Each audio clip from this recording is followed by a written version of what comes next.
Hello friends, आप सभी का स्वागत है हमारे यूट्यूब चैनल द गाइडलाइन पे। मैं सोनम आज आप सभी को बताऊंगी भारत की स्थिति एवं विस्तार के बारे में कि भारत देश का स्थिति किस प्रकार से है और उसका विस्तार किस प्रकार से है। इसके लिए मैं यहाँ पे आप सभी को बहुत सारे भागों में इसके स्थिति और विस्तार को आसानी तरीके से जानने के लिए ट्रिक के साथ बताऊंगी इस वीडियो में। जैसा कि यहाँ पे सबसे ऊपर लिखा हुआ है भारत का क्षेत्रफल एवं इससे संबंधित सामान्य जानकारी, यानी कि अभी हम लोग जानेंगे भारत के क्षेत्रफल और इससे संबंधित जितने भी सामान्य जानकारी हैं उसके बारे में। और इससे बहुत सारे क्वेश्चंस एग्जाम में भी पूछे जाते हैं और वो क्वेश्चन के बारे में या फिर कह सकते हैं कि उसके आंसर के बारे में अभी हम लोग जानेंगे कि उसका आंसर क्या होगा और किस प्रकार का क्वेश्चन रहेगा, तो किस प्रकार से हम लोग उसका आंसर देंगे उसके बारे में। जैसा कि यहाँ पे लिखा हुआ है भारत का क्षेत्रफल एवं इससे संबंधित सामान्य जानकारी। अब जानते हैं इसमें कि क्या क्या लिखा हुआ है। इस बोर्ड पर जो लिखा हुआ उसकी सहायता से अभी हम लोग उसे पढ़कर और समझते हैं इसके बारे में। लिखा हुआ है क्षेत्रफल की दृष्टि से भारत विश्व का 7वां सबसे बड़ा देश है, यानी कि अगर भारत को विश्व में देखा जाए इसके क्षेत्रफल की दृष्टि से तो यह विश्व के 7वें बड़ा देश में आता है। अब इसके लिए हम जानते हैं जो क्वेश्चन बार बार पूछे जाते हैं एग्जाम्स में कि भारत 7वें स्थान पे आता है, लेकिन उससे पहले और उससे पहले 6 देश और कौन कौन से हैं उसके बारे में। तो जैसा कि यहाँ पे लिखा हुआ है इसमें 7वें स्थान पे हमारा भारत देश आता है, लेकिन उससे पहले अगर सबसे फर्स्ट यानी कि पहला की बात की जाए तो वहाँ पे रूस आती है, और दूसरे में कनाडा, तीसरा में चीन, चौथा में अमेरिका, 5वां में ब्राज़ील, 6ठा में ऑस्ट्रेलिया और 7वां में हमारा देश भारत। अभी इस प्रकार से हम लोग जाने कि क्षेत्रफल की दृष्टि से भारत विश्व में अपना 7वां स्थान रखता है और उससे पहले 6 और राज्य हैं और इनके नाम हमें एक लाइन से, यानी कि किस देश के बाद किस देश का स्थान है, उसके बाद किस देश का स्थान है, उसके बाद किस देश का स्थान है, उस प्रकार से याद रखना है। और बहुत ऐसे आदमी ऐसे होते हैं, बहुत ऐसे छात्र होते हैं जिन्हें ये अच्छे तरीके से याद नहीं हो पाता या फिर लोग इसे बार बार भूलते रहते हैं। तो इसके लिए मैं यहाँ पे एक ट्रिक बताती हूँ आप लोगों को, जिससे आप लोगों को ये आसानी से याद हो सकता है। जैसा कि यहाँ पे ये ट्रिक लिखा हुआ है रुक चीन अब आ भारत, यानी कि रुक चीन अब आ भारत। जैसा कि आप सभी जानते होंगे कि भारत और चीन के बीच हमेशा लड़ाई किसी बात को लेकर के होता रहता है। तो इसमें यह इस प्रकार से लिखा हुआ है जैसे कि कोई व्यक्ति एक दूसरे को धमकी देता हो। लिखा हुआ है रुक चीन अब आ भारत, यानी कि चीन तुम रुक जाओ अब भारत आएगा। अब जानते हैं इस पे हमारा जो ये क्षेत्रफल की दृष्टि से कौन कौन से राज्य किस प्रकार से विश्व में अपना स्थान रखते हैं उसके बारे में। यहाँ पे प्रथम अक्षर लिखा हुआ है रू से हमारा देश हो जाता है रूस, क से कनाडा, चीन तो चीन यहाँ पे पूरा लिखा हुआ ही है। उसके बाद लिखा हुआ है अ और ब अब, तो अ से हो जाता है अमेरिका, ब से ब्राज़ील, आ से ऑस्ट्रेलिया और भारत तो भारत है ही। अभी हम लोग जाने इस ट्रिक की सहायता से और एक बार फिर जानते हैं ताकि गलत ना हो। यहाँ पे लिखा हुआ है रुक चीन अब आ भारत, फिर से समझते हैं इसे। यहाँ पे रू से लिखा हुआ है रूस, क से कनाडा, चीन से तो चीन लिखा ही हुआ है, और अ से अमेरिका, ब से ब्राज़ील, आ से ऑस्ट्रेलिया और भारत से भारत ही। इस प्रकार से अब हम लोग ये जो भारत के क्षेत्रफल की दृष्टि से किस प्रकार से देशों का स्थान है उसे भूलने में बहुत ज़्यादा समय लगेगा। इस ट्रिक के सहारे हम लोग इस चीज़ को बहुत लंबे समय तक याद रख सकते हैं। अब आगे जानते हैं इसके बारे में। आगे लिखा हुआ है भारत का कुल क्षेत्रफल 32,87,263 वर्ग किलोमीटर है। भारत का कुल क्षेत्रफल 32,87,263 वर्ग किलोमीटर है। अब आगे जानते हैं। यहाँ पे लिखा हुआ है जनसंख्या की दृष्टि से भारत विश्व का सबसे बड़ा दूसरा देश है, यानी कि जनसंख्या की दृष्टि से अगर देखा जाए भारत देश को तो वह विश्व में अपना दूसरा स्थान रखता है, और अगर ये क्षेत्रफल की बात की जाए तो यह अपना 7वां स्थान रखता है। अब जानते हैं कि भारत अपने जनसंख्या की दृष्टि से विश्व में दूसरा स्थान रखता है, तो उससे पहले और कौन देश है उसके बारे में। तो यहाँ पे लिखा हुआ है पहला, यानी कि अगर बात की जाए कि जनसंख्या की दृष्टि से विश्व में प्रथम स्थान पे कौन सा देश आता है तो उसका आंसर होगा चीन, और दूसरे स्थान पे भारत, तीसरे स्थान पे पूछा जाए तो तीसरे स्थान पे अमेरिका। अब आगे जानते हैं। आगे लिखा हुआ है भारत का उत्तर से दक्षिण में विस्तार 3214 किलोमीटर है, यानी कि अगर बात की जाए भारत की स्थिति के बारे में कि भारत का जो उत्तर है उसका शीर्ष से लेकर के नीचे यानी कि उत्तर से दक्षिण की तरफ उसकी लंबाई कितनी है, तो उसका आंसर होगा 3214 किलोमीटर। अब जानते हैं, अभी हम लोग जाने कि उसके उत्तर से दक्षिण की तरफ, अब जानते हैं कि उसके पूरब से और पश्चिम की तरफ उसका विस्तार कितना है उसके बारे में। आगे लिखा हुआ है भारत का पूर्व से पश्चिम में विस्तार 2933 किलोमीटर है। यानी कि अगर इसकी बात की जाए उत्तर से दक्षिण की ओर तो उसका आंसर होगा 3214 किलोमीटर, और अगर पूरब से पश्चिम की ओर बात की जाए तो उसका आंसर होगा 2933 किलोमीटर। आगे देखते हैं, लिखा हुआ है भारत का क्षेत्रफल संपूर्ण विश्व के क्षेत्रफल का 2.42% है। यानी कि अगर बात की जाए कि भारत का क्षेत्रफल, यानी कि भारत जो है क्षेत्रफल की दृष्टि से विश्व में अपना 7वां स्थान रखता है, और अगर बात की जाए कि जो भारत का क्षेत्रफल है वह पूरे विश्व के क्षेत्रफल का कितना प्रतिशत है, तो उसका आंसर होगा 2.42%। यानी कि जो हमारा भारत देश का क्षेत्रफल है वह पूरे देश के क्षेत्रफल का बस 2.42% ही है। आगे इस प्रकार से अभी हम लोग जाने इसके क्षेत्रफल के बारे में और थोड़ा सा जानते हैं इसके अब जनसंख्या के बारे में। भारत की जनसंख्या संपूर्ण विश्व की जनसंख्या का 17.5% है। यानी कि भारत जनसंख्या की दृष्टि से अपने विश्व में दूसरा सबसे बड़ा स्थान रखता है, यानी कि दूसरे सबसे बड़े देश में अपना स्थान रखता है, और उसका जो जनसंख्या है वह पूरे विश्व के जनसंख्या का 17.5% है। यानी कि इसका अगर जनसंख्या की बात की जाए तो इसका विश्व के पूरे जनसंख्या का 17.5% जो जनसंख्या है वह भारत देश में ही निहित है। और इस प्रकार से अभी हम लोग जाने भारत का क्षेत्रफल एवं इससे संबंधित सामान्य जानकारी के बारे में। अब आगे जानते हैं भारत की जलीय एवं स्थलीय सीमा रेखा के बारे में कि भारत का जलीय एवं स्थलीय सीमा रेखा किस प्रकार से है, और भारत के कौन कौन से राज्य ऐसे हैं जो जलीय सीमा रेखा बनाते हैं और कौन कौन से राज्य ऐसे हैं जो स्थलीय सीमा रेखा बनाते हैं उसके बारे में, और उनकी जो जलीय सीमा रेखा है उसकी लंबाई कितनी है, और स्थलीय सीमा रेखा पे जितने राज्य आते हैं भारत के उनकी लंबाई कितनी या फिर उनका विस्तार कितना है उसके बारे में। यहाँ पे लिखा है भारत की जलीय एवं स्थलीय सीमा। अब इसे बारी बारी से समझते हैं। यहाँ पे सबसे पहले लिखा हुआ है भारत की स्थलीय सीमा 15,200 किलोमीटर है। यानी कि अगर बात की जाए कि भारत की कुल क्षेत्रफल का अगर स्थलीय सीमा रेखा से बात की जाए, यानी कि जहाँ पे स्थल है उसके यानी कि जो क्षेत्र है उसके चारों तरफ से स्थल ही स्थल यानी कि भूमि ही भूमि है, उस प्रकार का क्षेत्र कितना प्रतिशत है भारत में, तो उसका आंसर होगा 15,200 किलोमीटर। यानी कि भारत का जो स्थलीय सीमा रेखा है वह 15,200 किलोमीटर तक है। और भारत की मुख्य भूमि की जलीय भाग की लंबाई 6100 किलोमीटर है। यानी कि अभी हम लोग देखें स्थलीय सीमा रेखा की लंबाई 15,200 किलोमीटर है, और अगर उसी प्रकार से बात की जाए कि उसकी जलीय सीमा रेखा की लंबाई कितनी है तो उसका आंसर होगा 61 किलोमीटर। भारत की कुल जलीय सीमा 7,516.6 किलोमीटर है, जिसमें मुख्य भूमि तथा अंडमान निकोबार द्वीप समूह और लक्षद्वीप भी शामिल है। यानी कि अगर बात की जाए कि इसका पूरा जो प्रतिशत में अगर बात की जाए कि इसकी कुल जलीय सीमा रेखा कितनी है तो उसका आंसर होगा 7,516.6, यानी कि हम कह सकते हैं इसे 7,516.6 किलोमीटर है। और जिसमें जो भारत के राज्य हैं जो भारत में सटे हुए हैं, और उसमें दो जो केंद्र शासित प्रदेश हैं वो भी आते हैं, जिसमें है पहला अंडमान और निकोबार द्वीप समूह और दूसरा लक्षद्वीप है। भारत की सबसे बड़ी जलीय सीमा वाला राज्य गुजरात है। यानी कि अगर बात की जाए कि भारत के 28 राज्य में से सबसे बड़ा जलीय सीमा रेखा किस राज्य का है तो उसका आंसर होगा गुजरात। यानी कि जो गुजरात राज्य है इसका जलीय सीमा रेखा बहुत ही लंबा है। भारत की सबसे बड़ी अंतर्राष्ट्रीय स्थलीय सीमा बांग्लादेश से लगती है। यानी कि अगर बात की जाए कि भारत की सबसे बड़ी अंतर्राष्ट्रीय यानी कि पूरे देश की बात की जाए तो भारत की सबसे बड़ी जो अंतर्राष्ट्रीय सीमा रेखा है वह बांग्लादेश से लगती है।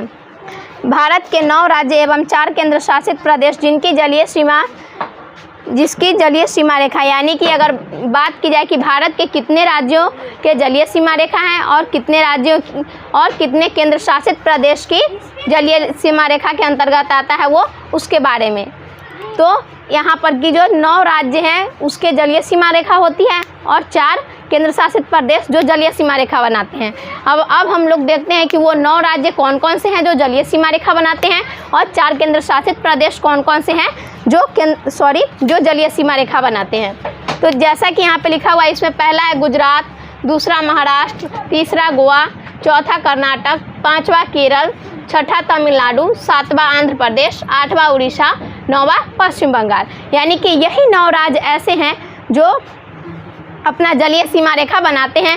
अब आगे देखते हैं हम लोग केंद्र शासित प्रदेश के बारे में कि वो 4 केंद्र शासित प्रदेश कौन हैं जो भारत में जलीय सीमा रेखा बनाते हैं, उसके बारे में। तो यहाँ पे केंद्र शासित प्रदेश नीचे लिखे हुए हैं क्रमवार से, जिसमें पहला है अंडमान निकोबार द्वीप समूह, दूसरा लक्षद्वीप, तीसरा पुडुचेरी, चौथा दमन व दीप तथा दादरा व नगर हवेली।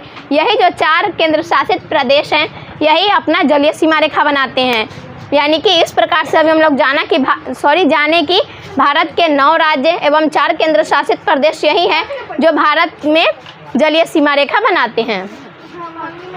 अभी हम लोग जाने कि भारत की जलीय एवं स्थलीय सीमा रेखा के बारे में विस्तार से, और अब जानते हैं भारत की स्थिति एवं विस्तार के बारे में कि भारत की स्थिति विश्व में कैसी है और इसका विस्तार किस प्रकार से है, उसके बारे में।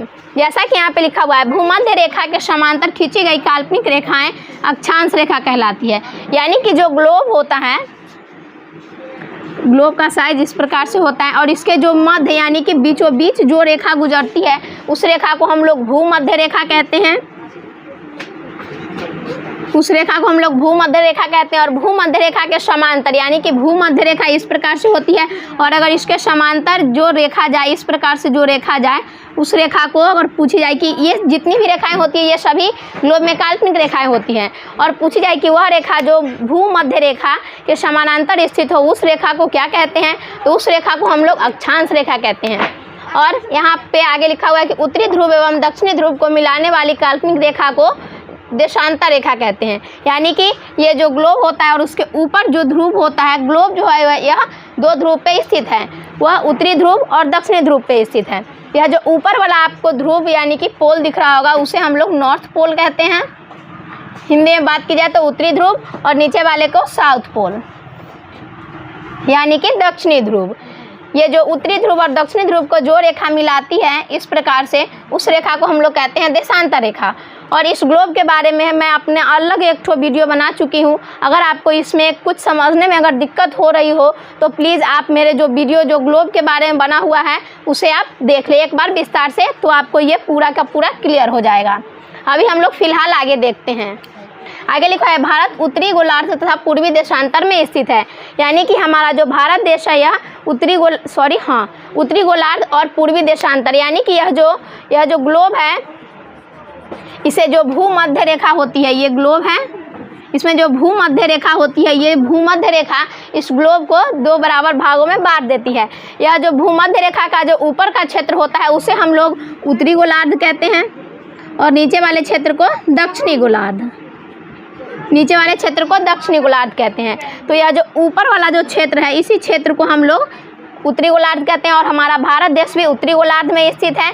और पूर्वी देशांतर यानी कि जो रेखा इसके समानांतर होती है उसे हम अक्षांश रेखा कहते हैं, और जो उत्तरी ध्रुव को दक्षिणी ध्रुव से मिलाती है उसे हम लोग देशांतर रेखा कहते हैं। तो हमारा भारत देश उत्तरी गोलार्ध में तो स्थित है, इससे मालूम चल गया कि यह भूमध्य रेखा के ऊपर स्थित है। और यहाँ पे बात की जा रही है कि यह पूर्वी देशांतर में, यानी कि यह जो देशांतर रेखा है यह जब इसे बीचों बीच बांट देती है तो इधर का क्षेत्र हो जाता है पश्चिम और इधर हो जाता है पूरब। तो हमारा जो भारत देश है वह भूमध्य रेखा के पूर्वी देशांतर में स्थित है।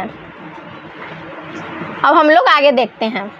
आगे लिखा हुआ है, भारत का मुख्य भाग 8 डिग्री 4 मिनट उत्तरी अक्षांश से 37 डिग्री 6 मिनट उत्तरी अक्षांश तक है। यानी कि अगर बात की जाए कि भारत की स्थिति किस प्रकार से है, वह उत्तर से दक्षिण की तरफ किस प्रकार झुका हुआ है और पूरब से पश्चिम की तरफ किस प्रकार से है, उसका विस्तार, उसके बारे में। तो भारत का मुख्य भाग 8 डिग्री 4 मिनट उत्तरी अक्षांश से 37 डिग्री 6 मिनट उत्तरी अक्षांश तक है। यानी कि जो भारत देश है यह उत्तर अक्षांश से लेकर के फिर अगर इसे उत्तरी अक्षांश तक ही हमें जाना है तो उसमें ऊपर होगा 8 डिग्री 4 मिनट और फिर नीचे होगा 37 डिग्री 6 मिनट। अब इसी प्रकार से हम लोग जानते हैं इसके पूरब और पश्चिम की तरफ। तो इसके जो पूरब की तरफ होता है यानी कि इस साइड की बात हो रही है, हाँ इधर की बात हो रही है, तो उसमें होगा ये 68 डिग्री 7 मिनट पूर्वी देशांतर से लेकर के 97 डिग्री 25 मिनट पूर्वी देशांतर के बीच होती है। इस प्रकार से अभी हम लोग जाने कि भारत की स्थिति और विस्तार किस प्रकार से है उसके बारे में। और अभी हम लोग जानते हैं ग्रीनविच माध्य समय के बारे में, यानी कि यह जो ग्रीनविच माध्य समय होता है इससे हम किस प्रकार से समझेंगे। इसी के यह जो जीएमटी होता है यहाँ पर नीचे लिखा हुआ भी है कि जीएमटी के आधार पर ही समय का आकलन किया जाता है। यानी कि यह जो ग्रीनविच माध्य समय है यह जीएमटी का पूर्ण रूप है। यानी कि बात की जाए कि जीएमटी का पूर्ण रूप क्या होता है तो उसका आंसर होगा ग्रीनविच माध्य समय। और इसी के सहारे हम लोग समय का अवलोकन करते हैं, यानी कि कह सकते हैं कि इसी के सहारे हम लोग समय के बारे में जानते हैं। यहाँ पे जीएमटी की बात की जाए पूरे मतलब कि इसका फुल फॉर्म की, तो उसका आंसर हो जाएगा ग्रीनविच मीड टाइम।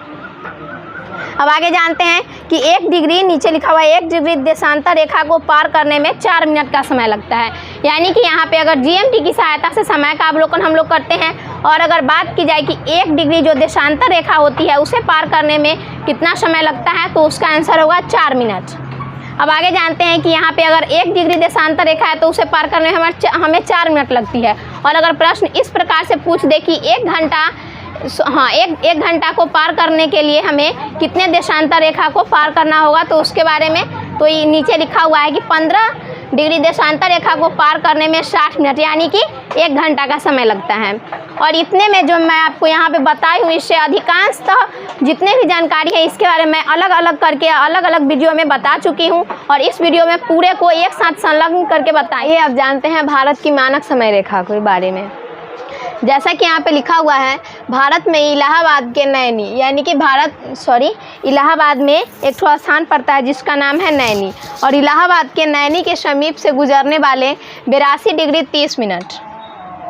भारत में इलाहाबाद के नैनी के समीप से गुजरने वाले 82 डिग्री 30 मिनट पूर्वी देशांतर के स्थानीय समय को भारतीय मानक समय माना जाता है। यानी कि अभी हम लोग पहले जानेंगे मानक समय रेखा के बारे में, वही भारतीय मानक समय रेखा के बारे में कि वह किसे कहते हैं और वह भारत के किस स्थान से लेकर और किस प्रकार से उसे पार करता है उसके बारे में। जैसा कि इस पे लिखा हुआ है भारत में इलाहाबाद के नैनी के समीप से गुजरने वाले 82 डिग्री 30 मिनट पूर्वी देशांतर के स्थानीय समय को भारतीय मानक समय माना जाता है। आगे लिखा हुआ है भारत की मानक समय रेखा जीएमटी से 5 घंटा 30 मिनट आगे है। यानी कि भारत की जो मानक समय रेखा है वह जो जीएमटी यानी कि जीएमटी का फुल फॉर्म होता है Greenwich mean time. Greenwich mean time जो है उससे 5 घंटा 30 मिनट आगे चलता है।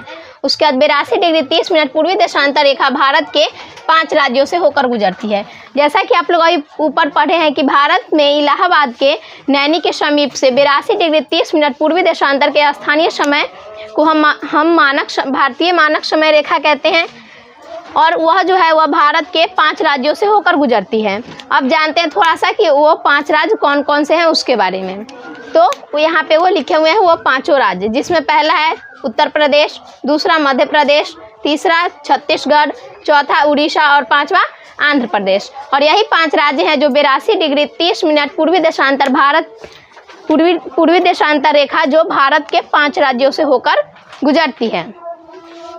अब आगे देखते हैं कि कर्क रेखा भारत के कितने राज्यों से होकर गुजरती है और उसे याद कैसे रख सकते हैं, और उसे मैं आपको अभी इस ट्रिक के साथ में बताऊंगी। यहाँ पे लिखा हुआ है कर्क रेखा भारत के 8 राज्यों से होकर गुजरती है। यानी कि कर्क रेखा जो है वह भारत के 8 राज्यों से होकर गुजरती है और यह कर्क रेखा भारत के लगभग बीचों बीच यानी कि उसे कह सकते हैं कि उसे 2 बराबर भागों में बांट देती है। अब जानते हैं कि यह जो कर्क रेखा है भारत के किन किन 8 राज्यों से होकर गुजरती है और उनका नाम क्या क्या है उसके बारे में। अब आइए जानते हैं उनका नाम। इन 8 राज्यों में पहला है गुजरात, दूसरा राजस्थान, तीसरा मध्य प्रदेश, चौथा छत्तीसगढ़, पांचवा झारखंड, छठा पश्चिम बंगाल, सातवां मिजोरम और आठवां त्रिपुरा। मैं आपको ये अभी मैप की सहायता से यानी कि कौन सा राज्य के बाद कौन सा राज्य है उस तरीके से समझा रही थी। अब आइए जानते हैं कि कर्क रेखा भारत के 8 राज्यों से होकर गुजरती है और वो 8 राज्य कौन कौन से हैं। जैसा कि मैं आपको अभी पहले बताई हुई थी कि उस राज्य में 8 राज्य हैं, जिसमें पहला आता है गुजरात, दूसरा राजस्थान, तीसरा मध्य प्रदेश, चौथा राजस्थान, उसके बाद उसके बाद आता है पांचवा झारखंड, छठा पश्चिम बंगाल, सातवां मिजोरम और आठवां त्रिपुरा। अब हम इस 8 राज्यों को एक ट्रिक के साथ याद रखते हैं, जो ट्रिक यहाँ पे लिखा हुआ है जो है मित्र पर गमछा झार। अब जानते हैं कि इस ट्रिक की सहायता से हम इस भारत के जो 8 राज्यों से होकर कर्क रेखा गुजरती है उसे किस प्रकार से याद रखेंगे उसके बारे में। तो जैसा कि यहाँ पे लिखा हुआ है मित्र, यहाँ पे पहला शब्द लिखा हुआ है मित्र, जिसमें पहला अक्षर है म, यानी कि म से हम किस राज्य को याद करेंगे। तो यहाँ पे मी लिखा है, मी से हम लोग याद करेंगे मिजोरम को। आगे है त्र से याद करेंगे त्रिपुरा को। उसके बाद प है, प से पश्चिम बंगाल को याद करेंगे। उसके बाद र से राजस्थान। उसके बाद ग से हो जाता है हमारा गुजरात, म से मध्य प्रदेश और छ से छत्तीसगढ़। अब इस प्रकार से मैं आपको इस ट्रिक के साथ भारत के 8 राज्यों से जो कर्क रेखा गुजरता है उसको याद करवाई हूँ। और मैं आपको ये ट्रिक इसलिए बताई हूँ ताकि इस ट्रिक के सहारे आप जो ये भारत के 8 राज्यों से होकर कर्क रेखा गुजरती है उसे लंबे समय तक याद रख सकें। और इस प्रकार से अभी हम लोग जाने कि भारत के 8 राज्यों से होकर कर्क रेखा गुजरती है।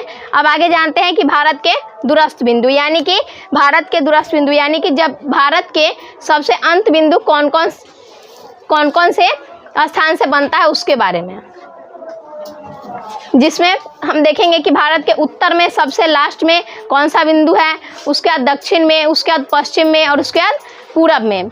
यानी कि इन सभी जो दिशाओं है, इन सभी दिशाएं में मतलब कि सबसे लास्ट बिंदु यानी कि भारत का विस्तार किस स्थान तक है उसके बारे में जानेंगे। तो आइए जानते हैं कि भारत जो है उसके उत्तर में सबसे दूरस्थ यानी कि सबसे लास्ट बिंदु कौन सा है उसके बारे में।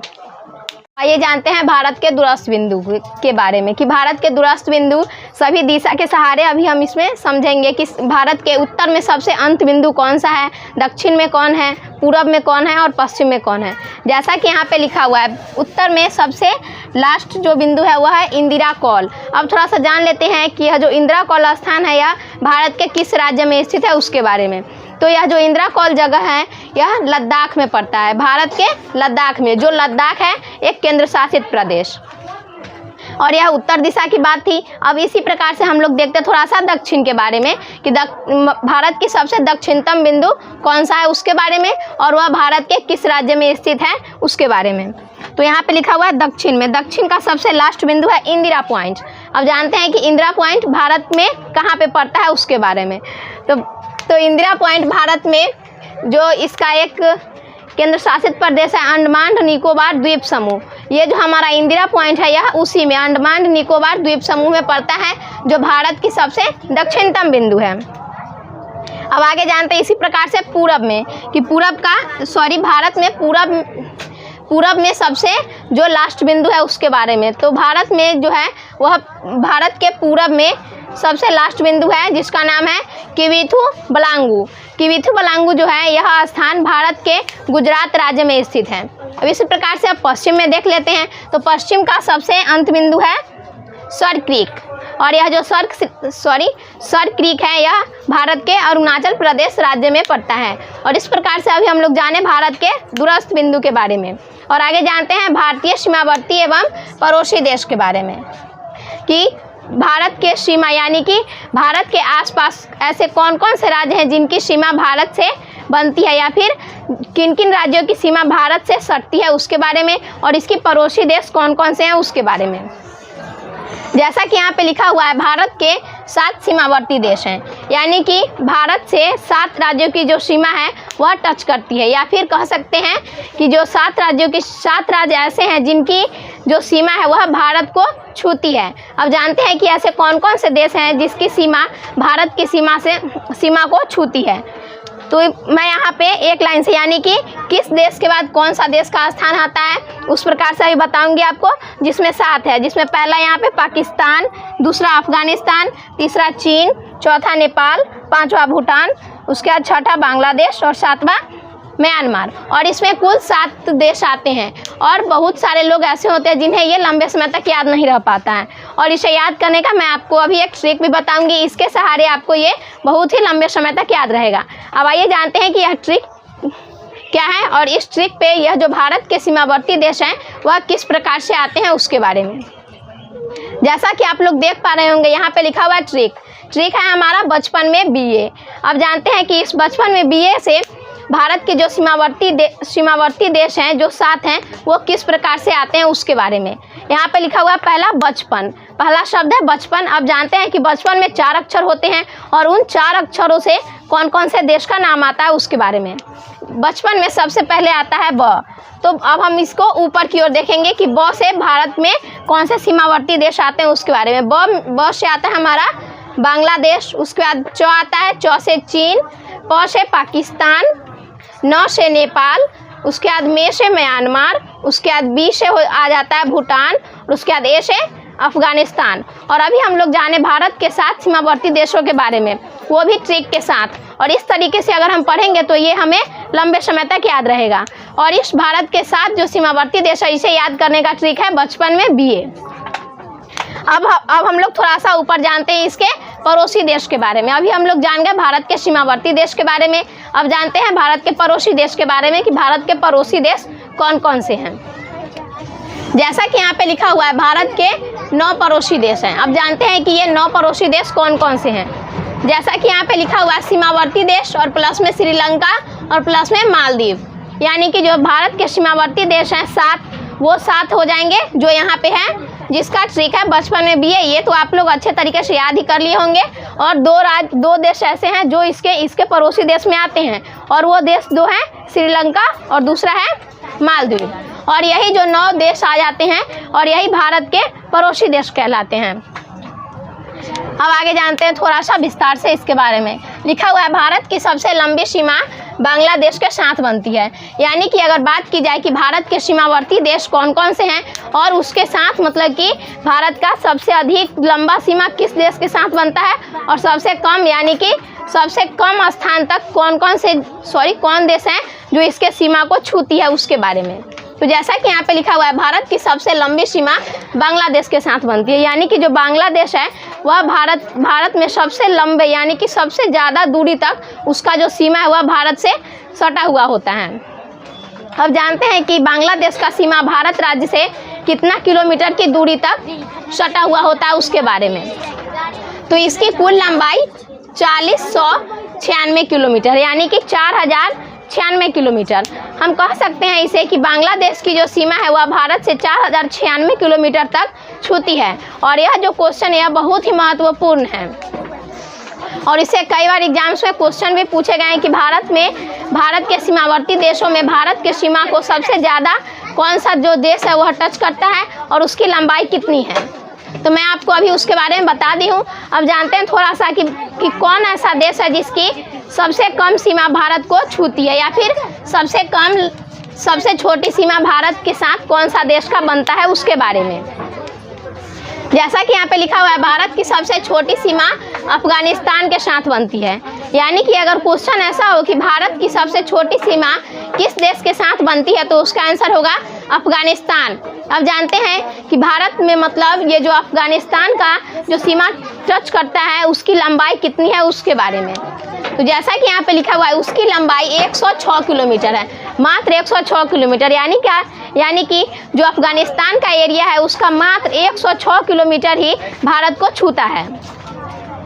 अब आगे जानते हैं राज्यों के अंतर्राष्ट्रीय सीमाएं, यानी कि जो राज्यों के अंतर्राष्ट्रीय सीमाएं हैं उसके बारे में, कि भारत के जो सीमावर्ती देश हैं उनसे भारत के कौन कौन से राज्य ऐसे हैं जो उस देश को छूती है उसके बारे में। यहाँ पे लिखा हुआ सबसे पहले पाकिस्तान के बारे में कि पाकिस्तान के साथ भारत के कितने राज्यों की सीमा टच करती है उसके बारे में लिखा हुआ है। पाकिस्तान के साथ 5 राज्यों की सीमा बनती है, यानी कि जो पाकिस्तान देश है उसके साथ भारत के 5 राज्यों की सीमा मिलती है, या फिर कह सकते हैं कि वह पाकिस्तान जो देश है यह भारत के 5 राज्यों के साथ अपनी सीमा बनाती है। अब जानते हैं कि वो 5 राज्य कौन कौन से हैं उसके बारे में। तो इसके 5 राज्य हैं, जिसमें पहला है गुजरात, दूसरा राजस्थान, तीसरा पंजाब, चौथा जम्मू कश्मीर, 5वां लद्दाख। और यही 5 राज्य ऐसे हैं जो पाकिस्तान के साथ भारत की सीमा बनाते हैं। और इस प्रकार से आगे जानते हैं कौन देश जो इसके सीमावर्ती देश है और वह किन किन राज्यों के साथ भारत के साथ सीमा बनाती है, भारत के किन किन राज्यों के साथ अपनी सीमा बनाती है उसके बारे में। अभी हम लोग जाने पाकिस्तान के बारे में, अब आगे जानते हैं बांग्लादेश के बारे में कि बांग्लादेश भारत के किन किन राज्यों के साथ अपनी सीमा बनाती है। जैसा कि यहाँ पे लिखा हुआ है, बांग्लादेश के साथ भी 5 राज्यों की सीमा लगती है, यानी कि जिस प्रकार से पाकिस्तान के साथ भारत की 5 राज्यों की सीमा लगती थी उसी प्रकार से बांग्लादेश के साथ भी 5 राज्यों की सीमा लगती है। अब जानते हैं कि वो 5 राज्य कौन कौन से हैं उसके बारे में, जिसमें पहला राज्य है असम, दूसरा मेघालय, तीसरा मिजोरम, चौथा त्रिपुरा और 5वां पश्चिम बंगाल। और यही 5 राज्य ऐसे हैं जिनकी सीमा बांग्लादेश के साथ लगती है। अब आगे जानते हैं ये जो बांग्लादेश है इससे मतलब अभी आप लोग ऊपर पढ़े हैं कि यह जो बांग्लादेश है इससे भारत की सबसे लंबी सीमा बनती है और इसके बारे में बहुत सारे क्वेश्चंस एग्जाम्स में पूछे जाते हैं और यह बहुत ही महत्वपूर्ण है। इसके बारे में थोड़ा सा विस्तार से जान लेते हैं। यहाँ पे लिखा हुआ है कि नागालैंड और मणिपुर की सीमा बांग्लादेश से नहीं लगती है, यानी कि नागालैंड और मणिपुर 2 ऐसे राज्य हैं जिनकी सीमा बांग्लादेश से नहीं लगती है। अब जानेंगे कि अब हम इन्हें कैसे याद रखेंगे कि इधर के जो जितने भी राज्य वो सभी के सभी बांग्लादेश के साथ अपनी सीमा बनाते हैं और ऐसे कौन 2 राज्य हैं जिनकी सीमा बांग्लादेश के साथ नहीं बनती है। तो वो 2 राज्य हैं जिनका नाम है नागालैंड और मणिपुर। अब हम लोग जानते हैं थोड़ा सा इसे कि इसे हम याद कैसे रख सकते हैं। इसे याद करने का ट्रिक है भारत को नागमणि दो। इस प्रकार से हम लोग अगर किसी से मांग भी देंगे कि भारत को नागमणि दो, तो इस प्रकार से हम याद रख सकते हैं कि भारत को नागमणि दो, यानी कि नाग और मणि। और बांग्लादेश से ये 2 ही राज्य हैं, नाग यानी कि नागालैंड और मणि यानी कि मणिपुर। और इस भारत को नागमणि दो यानी नागमणि से नागालैंड और मणिपुर को हम लोग आसानी से याद रख सकते हैं। और इस प्रकार से हम जान सकते हैं कि यानी कि जो भारत के पूरब में जितने भी राज्य हैं जिनकी सीमा अधिकांशतः उधर की जो 7 सिस्टर है उसके अधिकांशतः राज्यों की सीमा बांग्लादेश से टच होती है और दो ही राज्य ऐसे हैं जिनकी सीमा नहीं टच करती है और वो है नागालैंड और मणिपुर। अब आगे जान लेते हैं नेपाल के बारे में। नेपाल के साथ भी 5 राज्यों की सीमा लगती है और वो 5 राज्य कौन कौन से हैं उसके बारे में अभी जानते हैं। तो नेपाल के साथ भारत के 5 राज्यों की सीमा लगती है और वो 5 राज्य कौन कौन से हैं आइए जानते हैं। जैसा कि यहाँ पे लिखा हुआ है उसमें पहला है उत्तर प्रदेश, दूसरा बिहार, तीसरा उत्तराखंड, चौथा पश्चिम बंगाल और 5वां सिक्किम।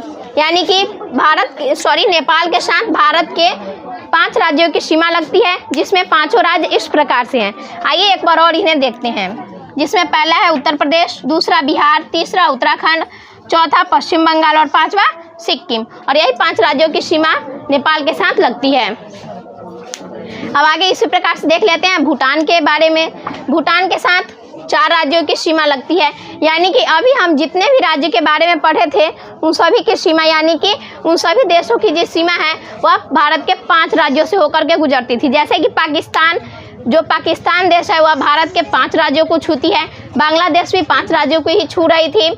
उसके बाद अभी हम लोग देख रहे हैं इसके नेपाल के बारे में पूछा जाए तो नेपाल भी 5 राज्यों को ही छू रही थी। और अभी हम लोग पढ़ेंगे भूटान के बारे में, जिसमें भूटान में 1 कम हो जाता है। भूटान जो है वह भारत के 4 राज्यों की ही सीमा को छूता है। अब जानते हैं कि वो 4 राज्य कौन कौन से हैं।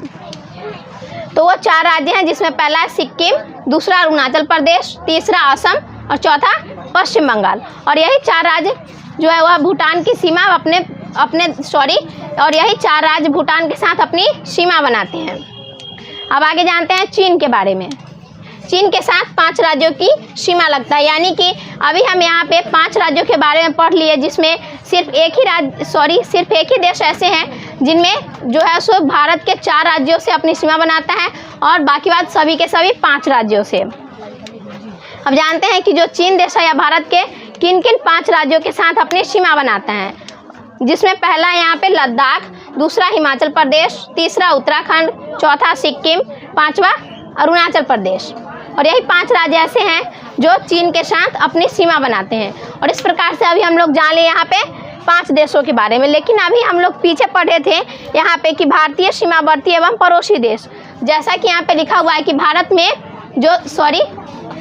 के 7 सीमावर्ती देश हैं। तो अभी हम लोग तो यहाँ पे 5 ही के बारे में पढ़े हैं, तो 2 गया कहाँ? वो जो 2 है वो उतना इम्पोर्टेंट नहीं है, उसके बारे में आपको यहाँ पे लिख करके नहीं बताई हूँ। लेकिन अभी मैं आपको ये बता देती हूँ, इम्पोर्टेंट नहीं है, लेकिन कौन जानता कि ये कब पूछा जाए। इन दोनों में हम लोग इन 5 में हम लोग 5 के बारे में जान गए हैं, जिसमें और यहाँ पे 2 राज्य बच गए हैं, जिसमें है म्यांमार और है अफगानिस्तान।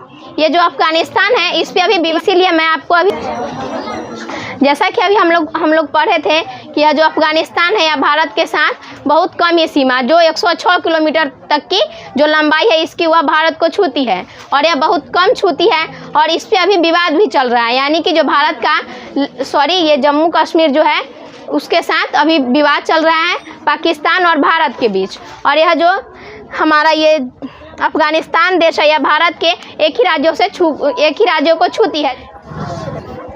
आइए अब जानते हैं अफगानिस्तान के बारे में कि अफगानिस्तान भारत के किस राज्य से सीमा बनाता है उसके बारे में। अफगानिस्तान भारत के सिर्फ एक राज्य से ही सीमा बनाता है, जो है जम्मू और कश्मीर। और अभी जो जम्मू कश्मीर है उसको लेकर भारत और पाकिस्तान के बीच अभी झगड़ा चल रहा है। इसके बारे में इसीलिए मैं आपको यहाँ पे अभी लिख करके इसके बारे में नहीं बताई हूँ। लेकिन एक तो हमारा बच गया यहाँ पे म्यांमार। अब हम लोग जानते हैं कि म्यांमार भारत के किन किन राज्यों से अपना सीमा बनाता है। तो यह जो म्यांमार है यह भारत के अरुणाचल प्रदेश, नागालैंड, मणिपुर, मिजोरम और त्रिपुरा, ये 5 राज्यों से अपना सीमा बनाता है। और इस प्रकार से अभी हम लोग भारत की स्थिति एवं विस्तार के बारे में पूर्ण जानकारी प्राप्त कर ली हूँ। और इसमें जितने भी टॉपिक थे उसके बारे में अलग अलग वीडियो मैं आपको बना करके भी दे चुकी हूँ। और इस वीडियो में आपको पूरा यानी कि जितने भी संपूर्ण जानकारी है वो सभी को एक साथ बताई हूँ। और मैं आशा करती हूँ कि ये वीडियो आपको अच्छा लगा हो। और ये वीडियो आपको कैसा लगा प्लीज़ इसे कमेंट बॉक्स में लिख करके ज़रूर बताएं। और हाँ, अगर ये वीडियो आपको अच्छा लगा तो प्लीज़ इसे लाइक करें, सब्सक्राइब करें और अपने अन्य दोस्तों के पास शेयर करें। Thank you. जय हिंद।